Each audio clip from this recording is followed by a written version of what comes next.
It's the digital age now. I'm going to fire every single one of the craftsmen. I heard such a voice coming from a room I passed, the voice of the second president. As a craftsman, I involuntarily backed away from the room, trying not to make a sound with my footsteps. My name is Samuel. I'm 45 years old. I'm a factory worker, and I've been working here since I was 20 years old. I've been a craftsman for 25 years this year. I studied at a technical high school and worked for another company right out of high school, but the company went bankrupt 2 years after I started working there.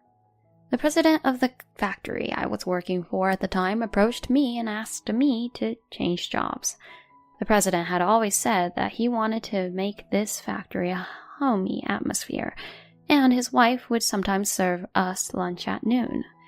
The president and his wife treated us employees well, and it is no exaggeration to say that they were my second parents after I came from the countryside and started working here.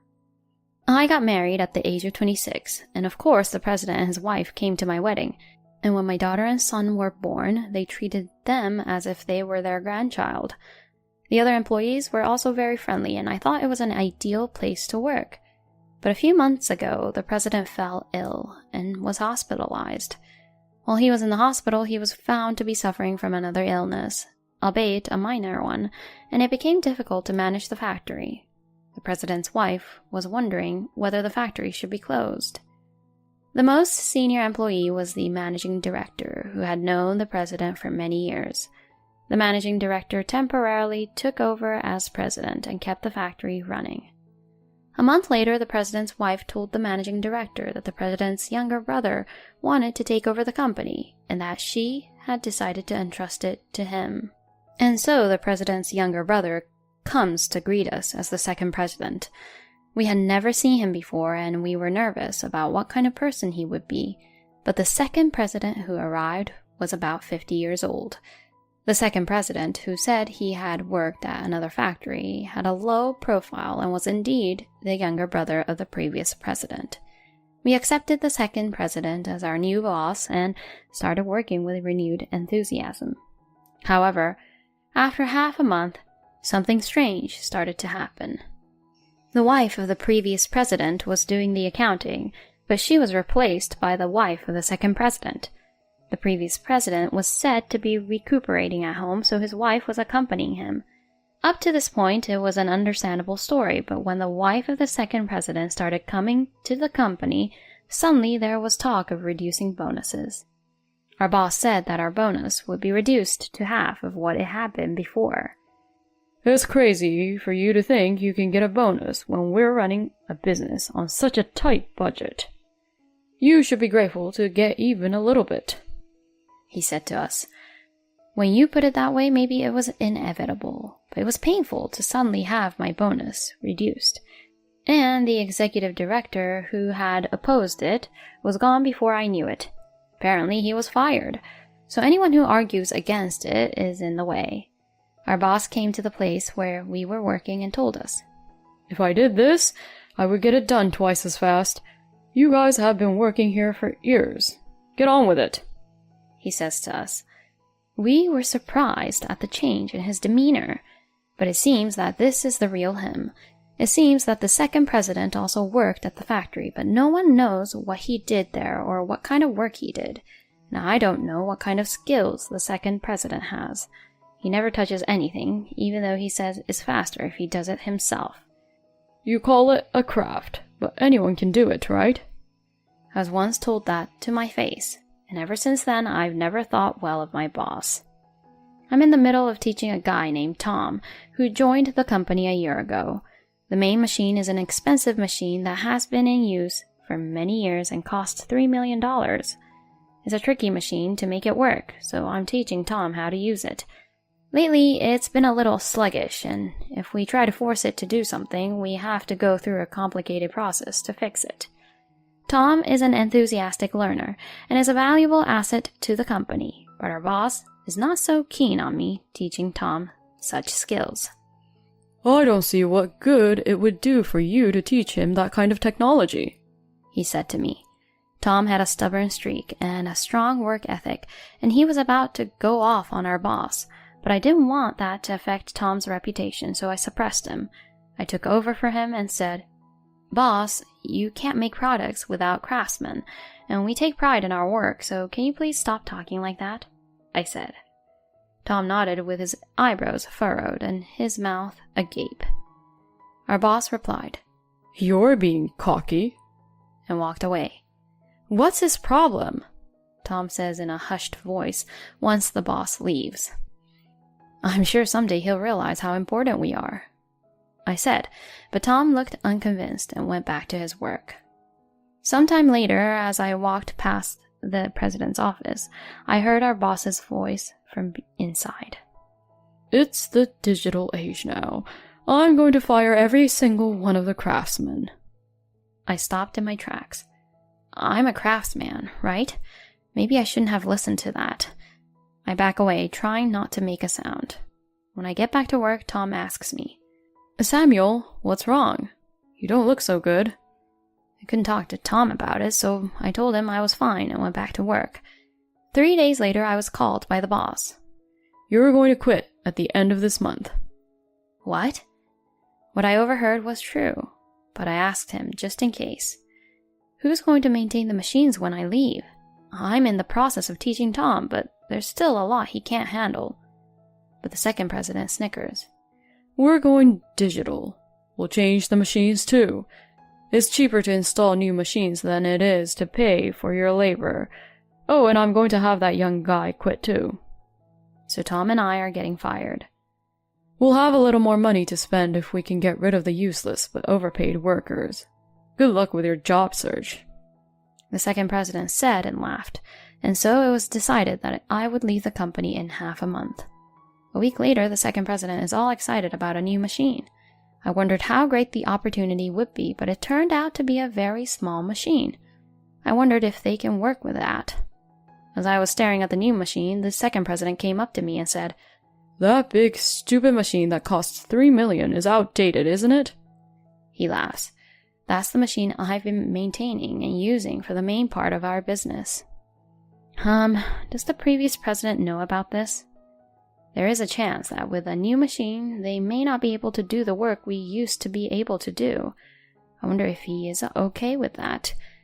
Although I had already been fired, I was still concerned about the previous president and asked him about it. Then the second president became angry. "I am the current president. My brother has nothing to do with this. He's always like that. He's good at what he does, his parents trust him, everyone around him trusts him. He's the boss, and I was just a factory worker. I went to a better college than him, but there's still this gap between our skill. But now, he's gone. I got into this position by outmaneuvering my sister-in-law.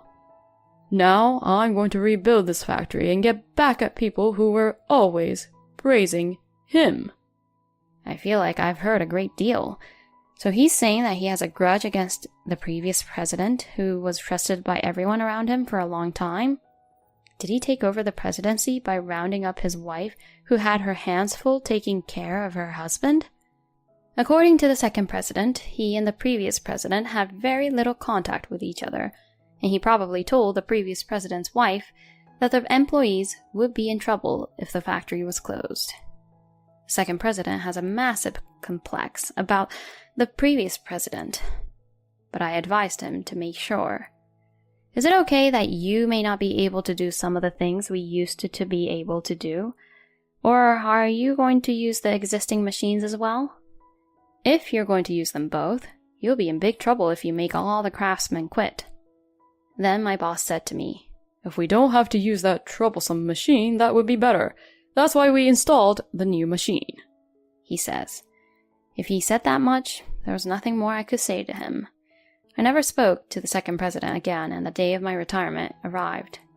Today is my last day at work. I have many fond memories of the previous president, and it pains me to quit, but I can't keep up with the second president. There were some things that needed to be delivered, but since I'm retiring today, I don't feel like working overtime. Tom is the same way. We went to our lockers at the end of the workday. Then the second president came running into the locker room. "Hey, Get back to work. He said this to us, sounding very panicked. Why? I asked him calmly. The $3 million machine broke. Hurry up and fix it. He seemed to be panicking, and he said this and walked out of the locker room. Tom and I look at each other. I sigh. He's so selfish. I told him this would happen. I told him that the machine was acting up, and he forced it to work. Samuel, what are you going to do? It's almost time to go. Tom asked me that. Yeah, you're right. Let's go home. We left the locker room and headed for the exit. At that moment, we heard the sound of heavy footsteps, and our boss came back. What are you doing? Come quickly. I wonder how impatient he is. Before he left the scene again, I'm not going, I told him. What are you talking about? The machine broke down. It's your job to fix it, isn't it? The second president finally stopped and turned around to tell me this. I laughed and said, Yes, I'm the only one who can fix it, but I can't because I got fired, I said. The second president was furious, but I didn't care. It's past my regular working hours, so I'm going to leave the office.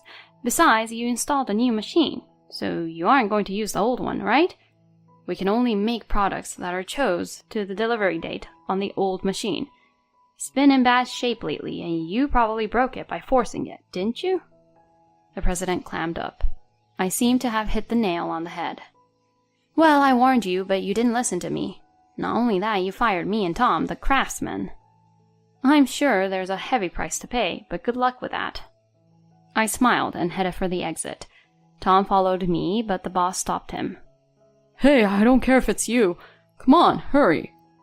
The second president grabbed Tom's arm, but Tom shook it off. That was something only Samuel could fix.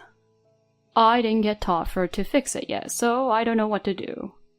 The second president grew increasingly pale, but he remained strong as ever. I'm taking back your termination. You can come to work tomorrow, so work overtime today and fix the machine, he says. Tom and I looked at each other and laughed.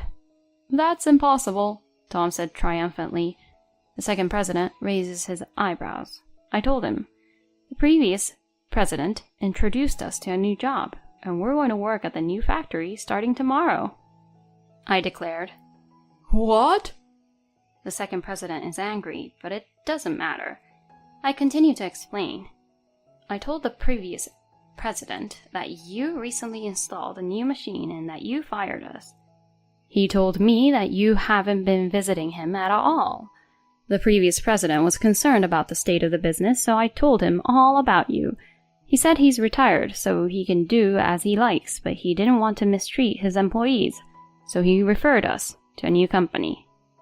Oh, and the executive director you fired in the first place is now working for another company.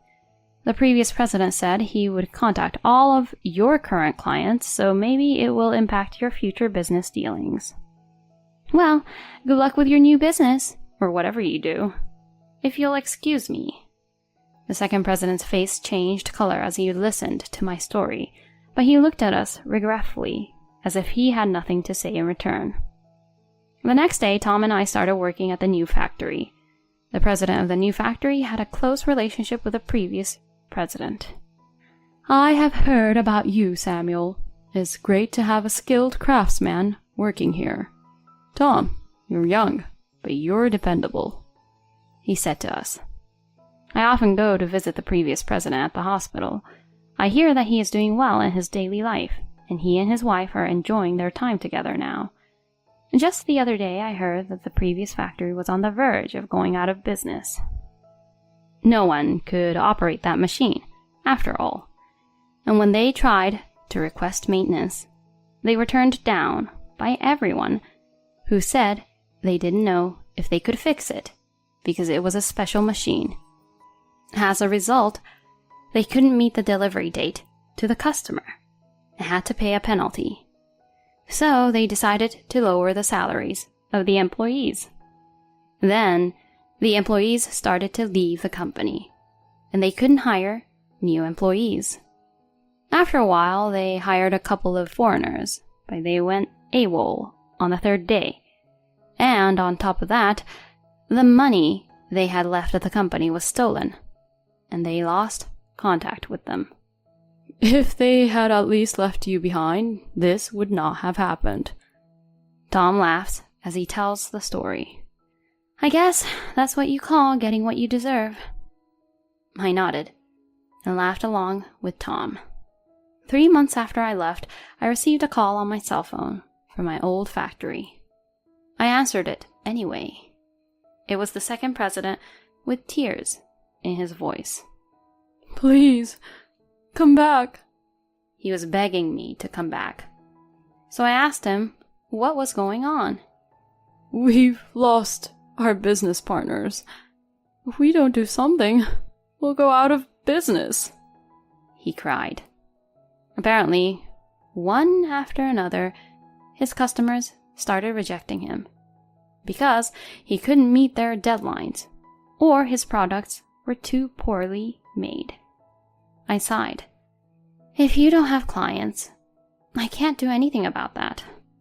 If I don't have to make products, I don't have to run machines. You were the one who said that anyone can do a craftsman's work. If you need to run the machine, why don't you do it yourself? Then the second president said, I was just an office worker at a factory before. I can't run a machine. He yelled at me. I couldn't help but laugh at his words.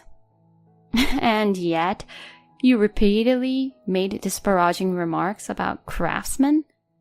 Oh, so you're a clerical worker, so you didn't understand the importance of craftsmen. Could you at least apologize to me? The second president is apparently emotionally unstable. I thought he was angry, but then he started crying. I'm sorry, sir. Please, come back and start the machine, he said to me. I was tired of him, so I said, I'll return if you pay me twice my original salary. When I said this, he replies, I can't. I hung up the phone when he said this in a desperate voice. I heard from the previous president that the wife of the second president had given up on him and left him. The factory finally went out of business, and the second president was in debt and working part-time jobs. One day I went to a gas station, and the clerk at the register turned his head away. So I looked closer and saw that it was the second president. He had lost a lot of weight, and I didn't recognize him. He kept pretending not to notice me. So after I finished paying, I went to the cashier and spoke to him. Long time no see, boss, I said to him. My ex-boss's face turns red, and he bites his lip in frustration. I'm working hard at my new job, learning new skills. Tom is learning a lot, and I'm happy for him. I'm grateful to still be able to work as a craftsman. I'm going to continue to make the most of my abilities here. Thank you for watching until the end. Please subscribe to our channel. Have a great day!